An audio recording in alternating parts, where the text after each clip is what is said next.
enemy is building up his forces. They figure that at any old time, their enemy can launch attacks with a superiority at point of contact at maybe 4-1, lasting a month and using up to 46 divisions and over 1,000 planes. Okay, enemy divisions are smaller than UN ones, sure, but still, that is a lot to have against Van Fleet's 17 divisions. Can he really handle such an attack? Well, he did great holding off the offensives in April and May and dealing out some serious punishment. But what if they need backup? There are but 7 U.S. Army divisions back at home, and even within a couple months from now, only 3 of those will be fully trained. One of these 3, the 82nd Airborne, is the entire Army Strategic Reserve, the global one. And the other 2, the 28th and 43rd Infantry Divisions, they're supposed to go to Europe later this year. Okay, by then, the 11th Airborne will also be in the Strategic Reserve. But the other 3 divisions here, 31st and 47th Infantry and 1st Armored, will not be available until early 1952. U.S. forces are pretty thinly spread all over the world, bracing for any eventuality. And of course, it is not unheard of that the commander of a theater will come down with a case of localitis, as it was called during World War II, meaning, as you may guess, that the problems and needs of his own theater will take up so much of his attention that he will become blind to the global responsibility of the U.S. military. Now, I'm not saying that this has affected Ridgway, I'm just saying that it could. I've mentioned before that the Commonwealth forces have been forming their brigades into a Commonwealth division, and this week that becomes reality. The administrative infrastructure is provided by the UK, and so when London requests that a British Army officer be in command, that gives it a little more weight. Although there have been times in the past when the Australians, New Zealanders, and Canadians experienced dubious British generalship, the guy put forward here, Major General James Cassells, is acceptable to all parties. Cassells' staff had to be seen to be fully integrated, reflecting the national contributions of all concerned. This was achieved with remarkably little friction. Although South Africa was regarded with distaste by Britain's Labour government, its offer of individual officers to serve in staff posts and at regimental duty attached to British units was taken up. The Indian government expressed a wish early in the war for its field ambulance to serve under Commonwealth command, and this duty took place. Cassells isn't the only change to UN command, though. The 1st Commonwealth Division is assigned to U.S. 1st Corps in the 8th Army, and 1st Corps 2 has a new commander, John Iron Mike O'Daniel. Both Cassells and O'Daniel have impressive backgrounds. During World War II, Cassells served in Western Europe after the Normandy landings, and he became the 2nd youngest British divisional commander of the war. Want to know something? Between the wars, Cassells played first-class cricket. He was both an excellent bowler and batsman, and was even on the Egyptian national team. As for Iron Mike, he served with the famous U.S. 3rd Infantry Division in North Africa, Sicily, Italy, and Western Europe. He was actually Audie Murphy's commanding general, and it was the 3rd Division that captured Berchtesgaden in May 1945. O'Daniels apparently took as a trophy a pair of Hermann Goering's pants, which he called a lot of pants. Cassells and O'Daniels get along, but they do not always see eye to eye. He at once impressed on his subordinates the need for aggression at all levels and at all times. In his reports to the War Office, Cassells frequently reveals his impatience at orders from above, which seemed to have little relevance. There was constant pressure to take prisoners, difficult when the Chinese refused combat, and superfluous when battalions already knew which enemy units were deployed to their front. O'Daniels decreed that raids to obtain prisoners were to be undertaken at least every 3rd day, apparently, as Cassells wrote, regardless of cost. He recognized that this was part of O'Daniel's policy of keeping the troops sharp, also that several American units had already incurred heavy and, to his mind, unnecessary losses while trying to oblige. The commander of the 1st U.S. Marine Division, reassuringly deployed immediately to the left of the Commonwealth Division, agreed with Cassells. The individual brigades have given up some of their support elements, which have been grouped as divisional elements. Canadian, British, and New Zealand transport companies became a divisional column, battalion-sized. So too were brigade signals and engineer squadrons formed into divisional regiments. But you know, if the peace talks go well, those guys won't have to do much fighting. The last day of the talks last week really was the 21st, and the communist side asked for a recess until the 25th at the end of the week so that each side can consider the views presented by the other side. The talks resume, and the withdrawal of foreign troops issue is tabled for now.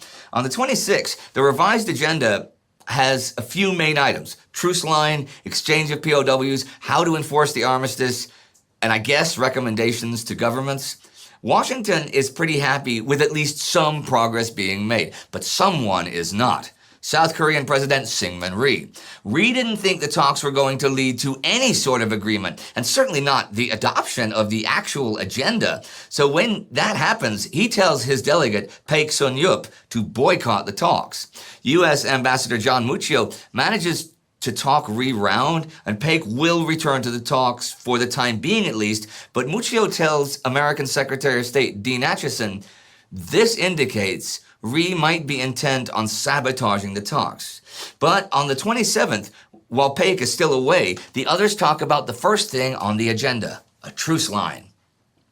With the troop withdrawal issue tacitly put aside, the UN negotiators hoped to speed the pace of the talks. They were sorely disappointed. Immediately, the communists renewed their demands that the 38th parallel be the demarcation line when the truce was signed. To call the communists obstinate is to understate. Regardless of the UN pleas, the communists pointed to the parallel, said that was the only line they would consider, and refused to discuss the issue further. The parallel was consistent with historical fact and basic to the armistice talks. They have, in fact, said several times before this day that they would not consider another line. And remember, Acheson did publicly say, as did UN Secretary General Trygve Lie, that they were open to the 38th parallel being the truce line. This was a couple months ago, sure, and things have changed on the ground since then, but still. On the 28th, Nam Il, who apparently is shocked by the detailed nature of Turner Joy's proposal, which indicates that it's not just a bargaining position, but what Nam sees as reneging on publicly held positions, Nam has a big anti-West speech and brings up the 38th parallel. His side maintains that since the war began with one belligerent violating the line, and he claims it was the ROK, the South Koreans, but whoever it was, they say that since that's how the war began, it can't be stopped with one belligerent still violating that line. And since just now each side has forces on both sides of the line, it's still the best demarcation point. Turner Joy and the UN delegates respond with a variety of arguments, which the other side just doesn't even seem interested in hearing, let alone considering. When the UN forces were crammed into the Pusan perimeter last summer, would they really have accepted the 38th parallel then? Or then in November, when the UN forces had advanced all the way to the Yalu, would the UN have accepted the 38th parallel? Joy also argues there isn't really just one war zone. There are, in fact, 3 of them.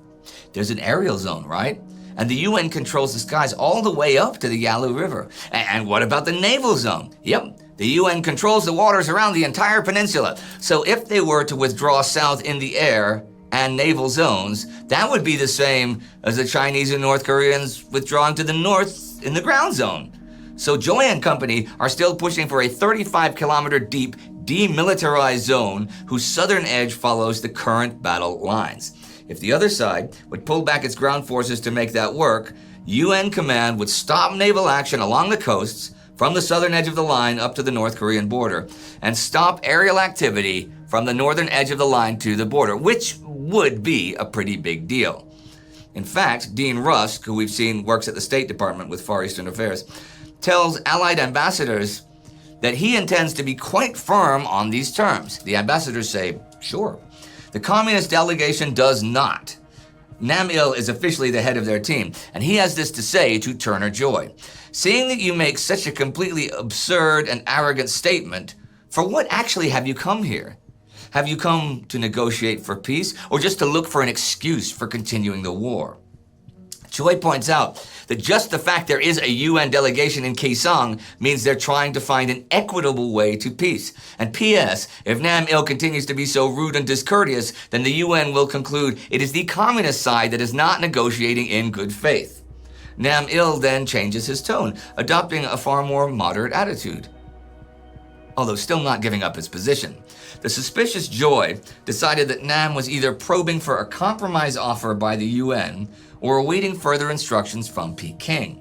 By now, the admiral had detected a pattern in the communist arguments. After a 1 or 2 day break, Nam Il would speak firmly on the issue at hand. But if the UN offered any new ideas, he would filibuster away the rest of the day, obviously powerless to bargain without specific authorization from superiors. And that is where it stands at the end of the week in Kaesong. Well, in Korea in general. With the talks still mired in controversy, both sides building up during the talks, and a new Commonwealth division on the ground. That division is 58% British, 22% Canadian, 14% Australian, 5% New Zealander, and 1% Indian. That is a pretty global mix. And add that to all the other UN member states who sent troops to Korea, and you see a truly global effort to fight the communist forces. But the fight is also, unlike the last global effort against the Axis forces, not spread out over thousands upon thousands of kilometers and fronts around the world, but just dozens of kilometers along a line. And at times even fewer than that, in one little, often overlooked peninsula. But that's the goal, the overriding one, to prevent this war from spreading beyond that peninsula. Because another global war, well, it's a real possibility.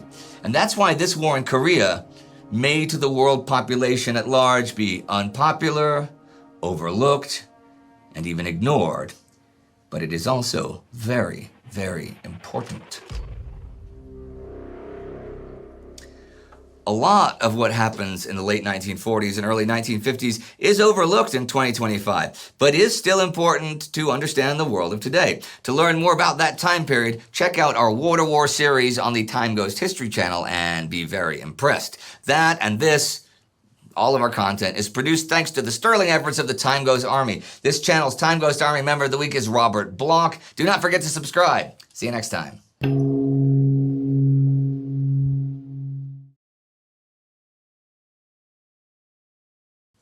So what's the plan? If they have to evacuate, they'll blockade China. But wait, wouldn't evacuation require like all of the ships for, evacuation? Who would do the blockading then? Details. Yeah.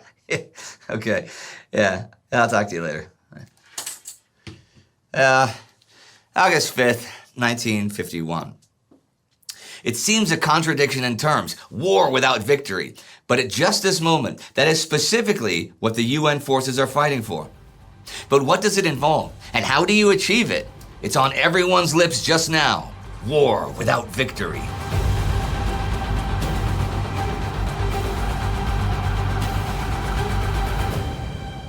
I'm Indy Neidell, and this is the Korean War. Last week saw the consolidation of various British Commonwealth units into the 1st Commonwealth Division, and the peace talks in Kaesong continued. The talks broke down, though, over the communist side's insistence of the 38th parallel as a demarcation line. Must have been frustrating for everyone, but UN Forces Commander Matt Ridgway is really trying to keep up the pressure on the other side to keep them at the negotiating table. On July 30th, Ridgway launched the JCS-approved, unpublicized mass air attack on Pyongyang. 445 Far East Air Force and Marine aircraft took part in the raid, which inflicted enormous damage on the North Korean capital. This week on August 1st, Turner Joy, heading the UN delegation, expresses a willingness to discuss any line related to the present military situation other than the 38th parallel. Nam Il, heading the opposition's delegation, says he's made his stand. And hey, his guys are willing to give up territory they hold south of the parallel. Although, as we've seen, the only such territory they hold is the river estuary lands west of Seoul, and neither side wants those for much of anything. Anyhow, the line Joy proposes, the current front line, is good for defense only for the UN forces. And Nam says that's not fair. And Joy says, fine, give us another suggestion for a line. And Nam says, it's not gonna happen. But Joy kept at his task, hopeful that logic would eventually find a crevice in Nam Il's position. The UN held twice as much territory north of the parallel as the communists did south of it. But the UN was not interested in real estate. Its concern was military security during the armistice. The 38th parallel was unrealistic because it was not recognizable from the ground, the cause of many pre-war border incidents. There might be something a little more cynical afoot, though. On the 1st and the 2nd, Peking Radio makes broadcasts that U.S. intelligence thinks are trying to get the world ready for breaking off the peace talks, saying things like American and South Korean troops have been repeatedly violating the Keesong neutral zone, and that the UN delegates have been talking to the North Korean ones in a threatening and derogatory attitude, one you might use towards a defeated country. Here's Joseph Goulden, who wrote the book that last quote was from, giving his personal opinion on this. Having read the previously top-secret policy directives from the Joint Chiefs of Staff to the UN negotiators, as well as Ridgway's private cable file, I find this claim ludicrous. Truman and everyone else in official Washington wanted out of Korea. Ridgway kept a tight rein on Keesong. In view of his penchant for obedience, I think it unlikely that any underling would have done anything to give the communists a pretext for breaking the talks. It's a very unusual situation for American command, not actually aiming for a military victory. I mean, the war has to continue to some sort of settlement, but the costs of a straight-up military victory are too high, and might well anyhow lead to a widening of the war with Soviet intervention or full-on war with China. And the US, for its part, can't commit too much in Korea, what with trying to maintain the balance in Europe while trying to build a strategic reserve at home. But war without victory posed a new and difficult set of questions to the American military leaders who had been taught that victory was the objective. With the inception of the armistice negotiations, they no longer sought to win by a knockout, but rather on points. They had to hurt the enemy enough to influence him to accept the UN terms for a settlement, yet not enough to provoke an all-out counterattack and a possible widening of the struggle. The United States must win the decision, but not decisively. Tough one. You know what? To attempt this, it's interesting the way ideas, plans, and orders go up and down the American chain of command. I haven't really gone into it in detail, although I've mentioned all the players at various points. The UN gave the US full power to form a unified command. So US President Harry Truman is commander-in-chief with no requirements to clear his decisions concerning the war with any UN agency.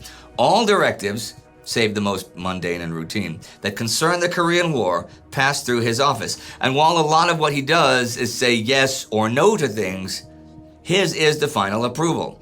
The NCS, National Security Council, is his advisory group. And other than himself, this is the Vice President, the Secretary of State, Secretary of Defense, and the Chairman of the National Security Resources Board.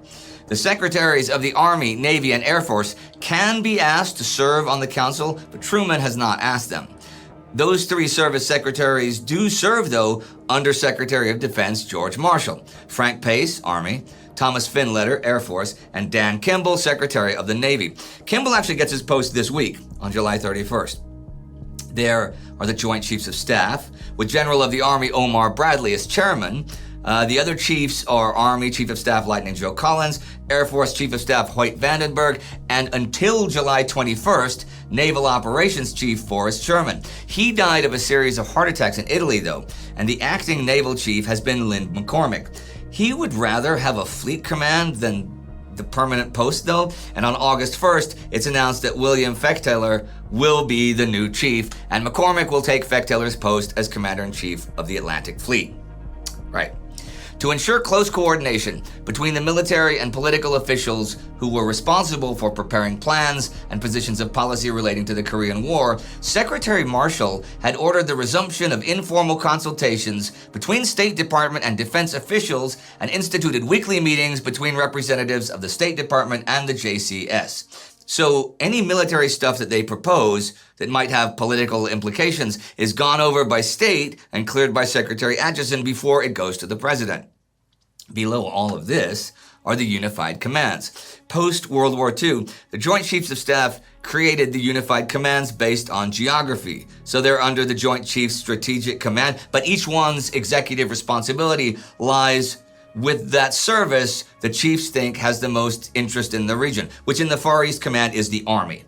So Joe Collins has made G3 Staff Division, G3 is operations, G3 Staff Division his executive agent for Far East Command. So they send whatever is decided higher up to Far East Commander Matt Ridgway. What, you may wonder, happens if Ridgway and his staff come up with a plan that they want approved from above? Well, G3 gets the recommendation from Far East Command and passes it along to the Joint Chiefs and the services to go over, but G3 would also coordinate with staff divisions in the Army to arrive at an official Army position for Collins to present to the Joint Chiefs. If this plan goes beyond strictly military, then state would be roped in to get their approval. Then the recommendation, which has maybe been amended by the Joint Chiefs, goes to Defense Secretary Marshall for comments, and then on to Truman. The process appeared cumbersome, but if the need for decision was urgent, a consultation or meeting between the parties involved could often produce quick agreement on the position or positions to be set forth for the president. Thus, behind every important decision taken in the Korean War lay the staff mechanism, gathering information, preparing, coordinating, and assessing plans and policies, and presenting recommendations that were forwarded through channels up the military political ladder to the president. But hang on, I know this is incredibly fascinating. It is important though. Not all plans come from the top or from the theater commands, right? What if the JCS staff or the G3 staff comes up with a plan of its own? Then those plans are first coordinated with theater command before going up the line. The Joint Chiefs have gotten a bunch of alternatives prepared. Military force likely isn't going to win the day in Korea, but global tensions might not allow any solution until tensions relax. So the pressure in Korea has to continue, at least to the point that whatever settlement there is doesn't sacrifice Taiwan or give Mao's China a seat at the UN. Should those Chinese expand their actions beyond Korea, there are also preparations. There's even a plan for blockading China if the UN forces, for whatever reason, have to evacuate Korea. Ridgway chimes in here that such an evacuation would require every ship under his command, so who's gonna do the blockading?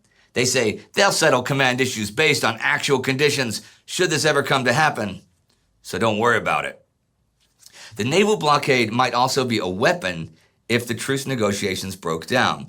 Although general war with China was to be avoided, they recommended that the United States be kept ready for general war on short notice. Many of the restrictions imposed on Ridgway's ground and air operations should be lifted if the negotiations failed, and Japanese defense forces and South Korean military units should be developed, trained, and equipped as quickly as possible. Should breakdown happen, they plan to also urge the other UN nations with force in Korea to support a blockade of China, lay on some political and economic pressure, and send over more units to this part of the world.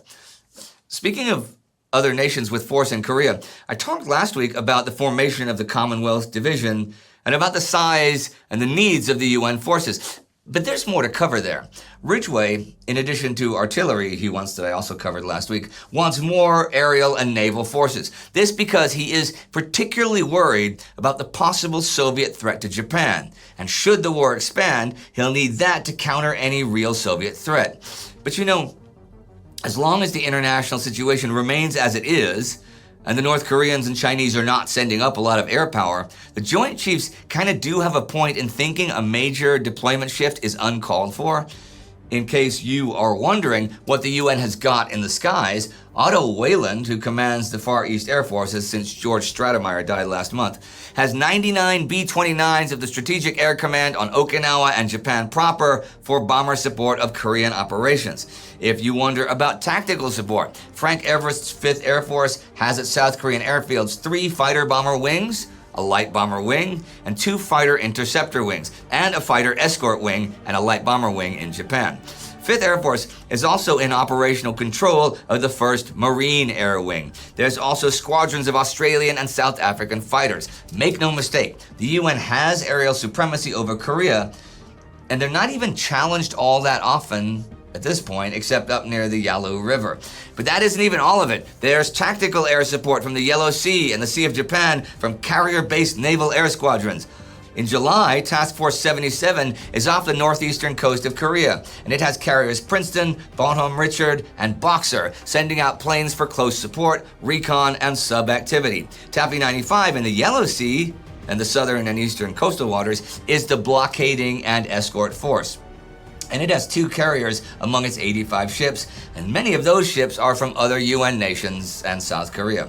The guns of both these task forces provide coastal support. There's also Task Force 90 standing by in Japanese waters, ready to support amphibious operations. The enemy cannot be more than a minor nuisance in terms of shipping, although there is the ever-present danger of coastal mines, which they have laid all over the place. The UN forces in this war, as it stands today, are not vulnerable in the air or at sea, only on the ground. But who are they fighting on the ground? 8th Army Intelligence at the beginning of July estimated the strength of the communist forces in Korea to be 459,200 men. Of these, 248,100 Chinese. Combined headquarters is technically where command is, under North Korean leader Kim Il-sung and a staff of both North Korean and Chinese officers. However, actual operations are directed by Peng Dehuai's Chinese People's Volunteer Army headquarters in Mukden. Combined headquarters it's more of a clearinghouse, and at the actual front, the Chinese have 5 army group headquarters, each controlling at least 2 armies. The army is the main self-sufficient tactical unit in the Chinese military, and is between 21 and 30,000 men strong, so it's like 1.5 to 2 American divisions. Each Chinese army has 3 divisions and usually, though not always, has an artillery regiment and engineer, transport, security, and recon battalions.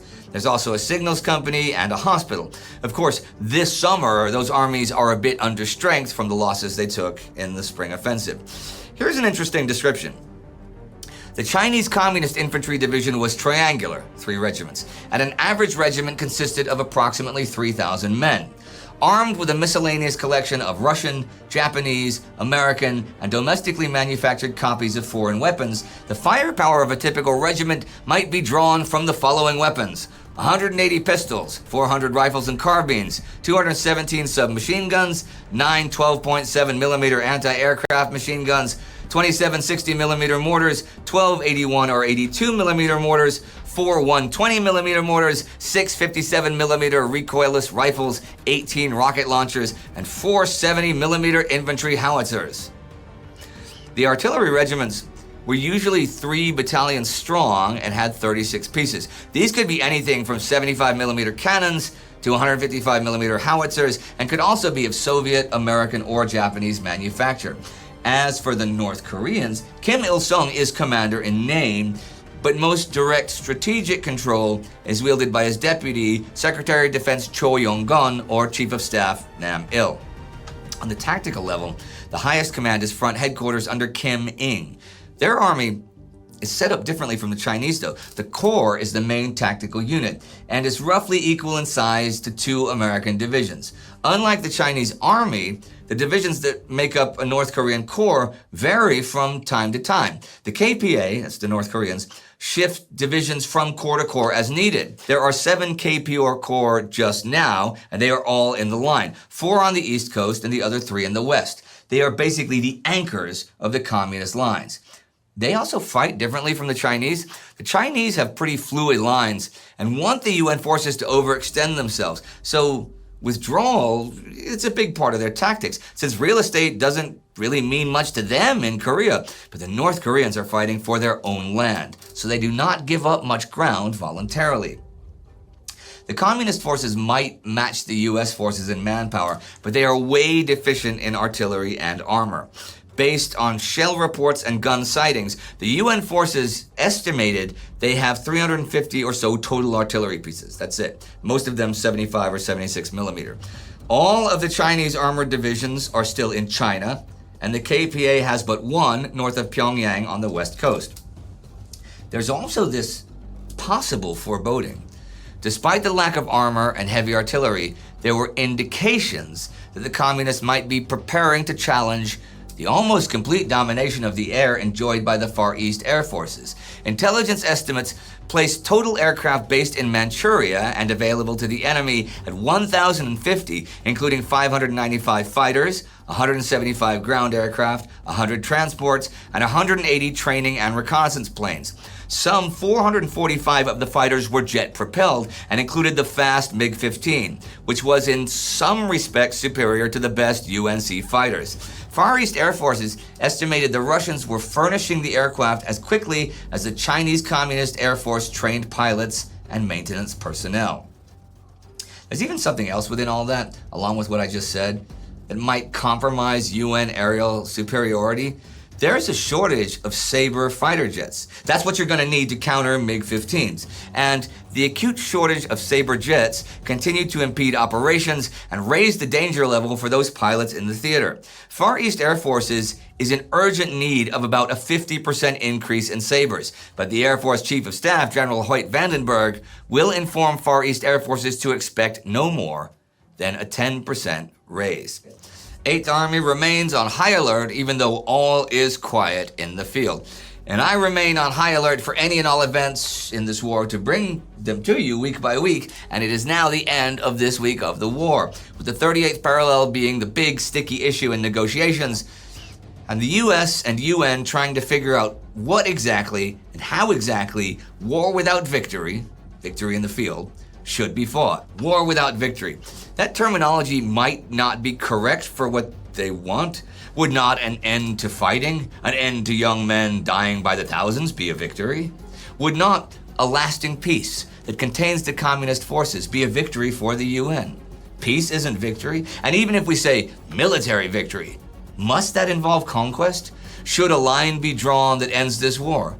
That can be a victory for the UN. And for the Chinese, who've shown themselves capable of fighting the UN and especially US forces to a stalemate, that's a big victory. The problem is, not everyone has the same idea of what a victory is. And half his country under control of Kim Il-sung is not a victory for Syngman Rhee. And half his country under the control of Syngman Rhee is not a victory for Kim Il-sung. And yeah, that is a big problem. How in the world will all of this work out? We'll just have to keep following along and see, and I will be there every step of the way thanks to the Time Ghost Army. This channel's Time Ghost Army member of the week is Julie Clark. You too can join the army at timeghost.tv or patreon.com and be part of all of this. It's awesome, right? Yay! Yay. Do not forget to subscribe. See you next time.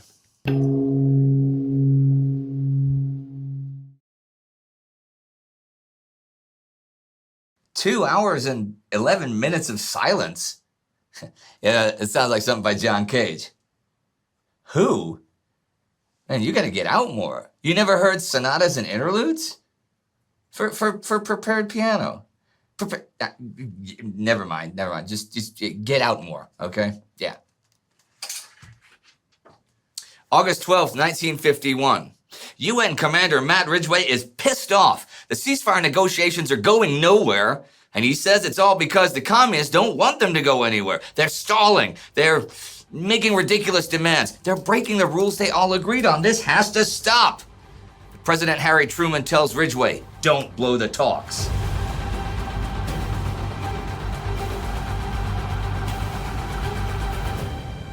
I'm Indy Nidell, and this is the Korean War.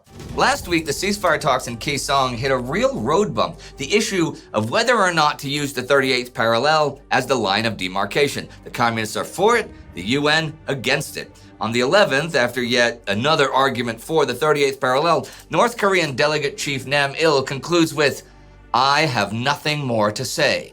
UN Delegate Chief Turner Joy responds, neither do we. They then sit in absolute silence for 2 hours and 11 minutes before Joy asks, would you like to say something?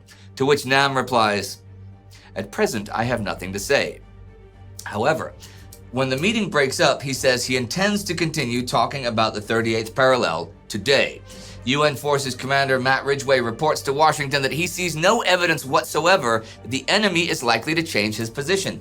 More specifically, this is what he actually says in his report. The UN delegation now believes that now is the time to intensify efforts to influence world opinion by pointing out the arbitrary, intransigent, and unreasoning attitude of the communist delegation and their obvious desire to deadlock negotiations if the UN does not meet their original demand. The record to date is devoid of evidence of communist good faith and is recently replete with evidence of intention to force us either to yield on issue of 38th parallel or to break off the conference. Ridgway has a plan to try to break all the stonewalling. He wants to tell his delegates to tell the opposition that the UN flatly, formally, and finally refuses to consider the 38th parallel as demarcation line. They would either just shelve the truce line issue for the time being or discuss a line based on the front lines as they currently stand. If, however, they do not get a response to this within 72 hours, then the UN would consider the talks terminated and because of deliberate acts of the communists. He brings this to the Joint Chiefs of Staff for their approval, and he does not get it. On the 10th, Chairman of the Joint Chiefs Omar Bradley tells Ridgway, "Your instructions require that you not break off meetings without previous instructions from Washington," which is true. But the JCS worry here is that Ridgway might get himself into a position where the communist side calls his bluffs and breaks off the talks. On the 11th then comes a cable, one which also has presidential approval. In view of the possibility of communication delays and of necessity for highest level consideration, you should not set in motion any action contrary to above directives without prior JCS authorization. Termination of discussions is of such governmental importance as not to be left to exigencies of clearances or communications by some deadline hour. See, if the talks do fail, the Joint Chiefs want the enemy to be clearly responsible. And I do mean clearly. It has to be enough that the world condemns the communist side, not just saying, well, they disagree with us, so it's their fault. No. They have to be clear that they have patiently and persistently tried to obtain terms that would appeal to the entire world as fair and reasonable. The 38th parallel issue is partly of their own making, as they are aware. Secretary of State Dean Acheson and UN Secretary General Trygve Lie both made statements this spring, as we've seen, that implied the UN would accept the 38th parallel as demarcation line. So it makes sense to an extent that they'd latch on to that. So maybe Ridgway just needs to be patient and give the opposition time to adjust. Joint Chiefs tell Ridgway this: "There is reason to believe that communists expected us to agree on the 38th parallel. It will take time for Moscow and Peking to amend their position. We cannot yet assume the difference between your proposals and 38th parallel is breaking point for communists. UN position on rejection of 38th parallel remains entirely firm, and you should anticipate no change in your instruction on that point." There's another issue that's creeping in, though. The communists have been accusing the UN forces of violating the neutral zone around Panmunjom. They first did this a few weeks ago, claiming that UN troops had fired guns toward it and that UN planes had strafed a truck of theirs. These were fairly minor, but now it's reversed. A whole company of armed Chinese troops marches right through the truce area at the end of last week on the 4th, within 300 or so meters from the UN delegation's house. This may be in response to the massive air attack last week, but whether it is or not, you can imagine how happy this makes Joy. He protests vigorously to Nam Il that no troops, except MPs, are allowed within half a mile. Ridgway orders Joy to break off the talks that day. They remain broken off for 5 days, and he actually has a phone conference with Washington over this and says he wants either an explanation and an apology from the communists or an end to the talks. He even goes so far as to say that the language of diplomacy is pointless against the other side, and trying to be diplomatic degrades their own dignity. Okay, he says more than that. He says a lot this week. Okay, here are his actual words. "The discussions are between soldiers. Half of them are communists who understand only what they want to understand, who consider courtesy as concession and concession as weakness, who are uninhibited in repudiating their own solemn obligations, who view such obligations solely as a means for attaining their ends, who attain to power through murderous conspiracy, and who remain in power by that and other equally infamous practices. To sit down with these men and deal with them as representatives of an enlightened and civilized people is to deride one's own dignity and to invite the disaster their treachery will inevitably bring upon us. Man, I think somehow they're starting to get under Ridgway's skin. President Harry Truman does not want to blow the talks, though. He firmly believes the Chinese are tired of the whole Korea adventure, and they really do want to get out of it. Ridgway is told to demand an explanation for the troops in the zone, sure, but agree to resume talks once they get one, and the other side consents to follow the agreed-upon rules. The Chinese do sort of apologize for their mistake, which was minor, and they say it was inadvertent. Ridgway is not satisfied with this and asks Washington if he can refuse to continue until he gets firm guarantees this won't happen again, or if that doesn't happen, a new location for the talks where the UN forces can guarantee themselves that this sort of thing won't happen.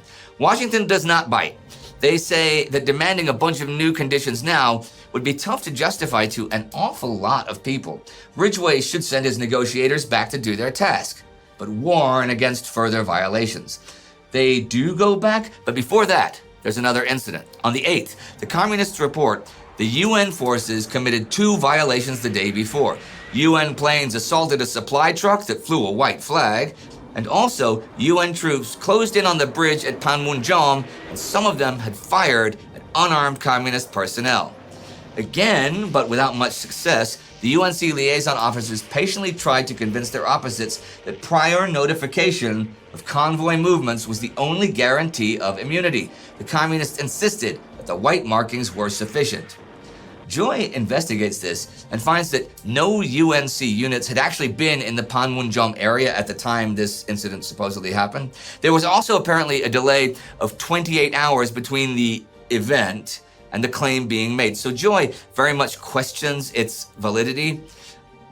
Both sides have been beefing up their defenses as the negotiations proceed. And on the 8th Army side, it is the Kansas-Wyoming line that is getting the works. Can we show that on a map? 8th Army Commander Jim Van Fleet has been particularly interested in fortifying Line Kansas in depth. Kansas does, yes, allow the enemy to still control the communications complex of the Iron Triangle, but it does actually give good defensive terrain, which isn't always the case near the 38th parallel, and it has a good road and rail network for easy logistical support. So he's been working on building that up, and also the approaches to it along the Wyoming line to blunt and delay any enemy attacks before they reach Kansas. He's also evacuated any and all Korean civilians from the area to prevent any enemy agents from posing as peasants for intel or sabotage. Even a month ago, the fortifications of Kansas were basically complete. Van Fleet has also, per Ridgway's request, submitted an offensive plan. Well, okay, he did last month. I believe I briefly mentioned it. It's called Plan Overwhelming and is designed to move 8th Army up to the Pyongyang-Wonsan line starting around September 1st if a few preconditions are met. Either an enemy withdrawal to the north or a big enemy deterioration, if 8th Army gets some big replacements, or if 8th Army's mission is simply changed. Ridgway's requirement that all major ground operations get Joint Chiefs approval was lifted July 10th, so he can do this if he chooses. He's watching the talks before deciding anything. Van Fleet was actually planning some limited attacks, but Kaesong being chosen as the site of the talks eliminates one of the places he planned to raid. Still, at the end of July, he issued his first attack order since early June. Since the enemy obviously has used the lull to build up, Van Fleet wants to probe enemy defenses, figure out how they're deployed, and keep them off balance enough that they can't start an offensive of their own. In addition, Van Fleet was aware that the combat efficiency of the 8th Army had slipped during the latter part of July. Patrols were conducted indifferently and failed to bring in prisoners. Gathering intelligence became an increasingly difficult task. Inactivity and the hope that the armistice talks would prove successful were a tough combination to defeat. As Van Fleet pointed out later, a sit-down army is subject to collapse at the first sign of an enemy effort. There are also small bits of territory he'd like to take which would improve their own positions, or at least remove threats to them. And one of the latter is in 10th Corps sector in the Taebaek Mountains. There is a circular valley there that the UN troops call the Punch Bowl. And the KPA, that's the North Koreans, holds the heights west, north, and east of it. And they can not only observe the UN defenses from there, they can direct artillery fire down on the UN lines. Taking the heights would reduce the effect of attacks in the region, which might split 10th Corps from ROK, South Korean 1st Corps, to the east, okay? In late July, US 2nd Division got a foothold on the western edge of the Punch Bowl, though rains have prevented any activity since then. Last week on the 4th, and now on the 8th, come diversionary raids in US 1st Corps sector, and the actual campaign is set to begin just a few days from now. But here, I will end this week of the war, with the talks sputtering along ever more slowly, Ridgway trying to get them to achieve something concrete, and both sides building up their forces since the active war is not over just because they're sitting down and talking about a ceasefire. It looks like there'll be some action in the field again soon, very soon even. But what exactly have they been building up all that force for? T.R. Fehrenbach writes in This Kind of War, the UN command no longer looked for victory in the field. It had already been committed to settlement in the vicinity of the 38th parallel, though it insisted on the present line of contact, not that indefensible imaginary line of demarcation on the ground. If it flailed ahead now, made great gains, these would have already been compromised and might well be lost at the conference table. Ridgway and Van Fleet and Washington were loath to spend lives for nothing, yet Ridgway and Van Fleet dared not sit still, letting their forces stagnate despite Washington. As summer ripened, there was no progress at the table. The communist delegations seemed willing, even eager, to delay forever. They had transferred the war largely to the truce table, and now they were as happily waging it as before, while they put the time they had bought to good use, if another round at arms should come. As summer deepened, and the hopes of the world slowly withered, another round at arms was bound to come. In the green and muddy hills of Korea, the war had not ended. It had begun a new and terrible phase. And as summer turns to fall, and fall turns to winter, I will still be here, assuming this war continues, bringing you this coverage. I can do that thanks to the Time Ghost Army. This channel's Time Ghost Army member of the week is Dwayne Cleghorn, and these are the newest commissioned officers. You too can join the army at timeghost.tv or patreon.com and be part of making history. Do not forget to subscribe. See you next time.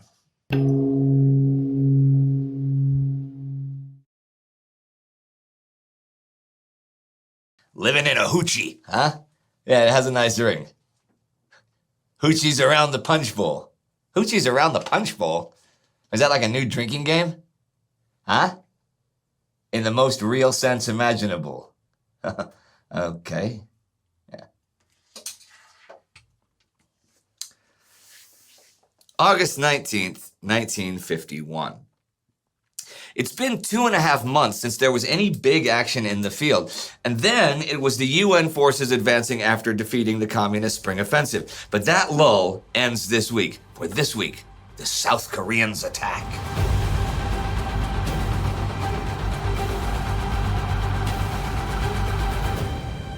I'm Indy Neidell, and this is the Korean War. Last week, the peace negotiations at Kaesong were stalled ever more by the question of the 38th parallel. Will it or will it not be the demarcation line? The Chinese and the UN are each adamant that it will and it won't, respectively. There was also an ever-growing issue with neutral zone violations, and UN Commander Matt Ridgway was ever more frustrated as he thinks those might be deliberate sabotage. There is a new one this week. On the 13th comes a strafing attack by UN planes on 3 communist supply vehicles. There are protests, and UN Chief Delegate Turner Joy's response is, in view of the fact that no notification of this movement was received, no action on the part of United Nations Command is necessary and none is contemplated. However, because of this sort of stuff, the communist side asks for the liaison officers to meet and make arrangements to prevent it. Their agent is one Colonel Chang, and the UN once again has Andrew Kinney, backed by Marine Colonel James Murray. They've had a few meetings recently, but a new incident then happens today, the 19th. A platoon of Chinese MPs near a village in the neutral zone are ambushed. Their leader is killed and one other guy is wounded. The communists immediately accuse the UN of breaking the agreements. The UN will investigate, of course, so we'll see what happens with that likely next week and how that might affect the talks. But the war continues even as the talks do. U.S. 8th Army, sitting there at the Kansas line, can't just sit around forever. But when the active fighting, the advance, ended in June, it did so with lines that left much to be desired. There were salients or bulges here and there, no man's lands, things that could or should be fixed from a purely military standpoint. And with the talks dragging on and on, Washington has felt that military pressure might be a good thing to kickstart them into a higher gear. They are now ready to apply such military pressure. The idea, though, is not to march north to the Yalu River or to open up the enemy defenses for a devastating war of movement. Nope. The attacks now are limited in zones and are designed to pressure the enemy at the truce table and to keep 8th Army sharp. It was not an ambitious program or an unreasonable one in the situation. Policy was guided by restraint and limited. The only thing that would not be limited were the casualties. 8th Army's frontline fortifications are pretty impressive by now. Each U.S. Corps has had one South Korean National Guard division as a labor force, and things are looking decidedly Great War-ish in parts. Trenches are deep and narrow. There's bunkers made of logs and sandbags. The bunkers house machine guns and automatic rifles, and for the most part, they're dug in on hillsides or even on the saddles of hill crests. Larger ones on the highest hills are forward command or observation posts. Known as hoochies in the Army vernacular, the bunkers were usually built with solid overhead cover and separate living quarters behind the battle stations. Each reflected the ingenuity of its occupants in providing the comfort of homes such as cots, flooring, and furniture. Mortar positions are dug in on the reverse slopes of hills, and roads have been built specifically for tanks to come up and add their firepower either indirectly or from parapeted frontline positions. Of course, tons of camouflage and shrubbery and whatnot has been added for concealment. To sabotage and delay enemy offensives from even reaching the front lines, miles and miles of barbed wire fences have been laid, or barbed wire installations have been laid. And minefields too, designed to funnel the enemy into killing zones. There are also stockpiles of more mines, so in case of any withdrawal, they can mine their retreat. Yes, there were construction issues and structural issues, but by now, by the beginning of this month, UN Command thinks the lines are strong enough to stop anything short of, and possibly including, an absolute full-strength enemy offensive. The Kansas line was always the main defense line, but the lull this summer has given them enough time to beef up Line Wyoming and make it permanent, to the point that 8th Army Commander Jim Van Fleet has designated it the main line of defense, and only heavy losses would cause them to withdraw to Line Kansas. Now, at the eastern chunk of the line, U.S. 10th Corps and ROK, South Korean 1st Corps, have patrol bases ahead of the main lines, maintaining contact with the enemy. This is different from the normal combat outpost system. Combat outposts give warnings of enemy attacks, but they're for fighting delaying actions only. Patrol bases give depth to the front lines and are to be defended except in all-out enemy offensive situations. They were used in Italy in World War II, but are just becoming the thing now in Korea. These can be up to 15 kilometers in front of the main lines and are on commanding territory. They're within range of their own medium artillery, so the base commanders can determine enemy positions with strong patrolling, call down strikes, and absorb initial enemy attacks. They have planned fields of fire, mines, barbed wires, tripwire flares, loads of firepower. They are tough nuts to crack, even when they're hit, fairly often, by nighttime attacks, the communist side's favorite method of attack. So Van Fleet is prepared for both defense and offense.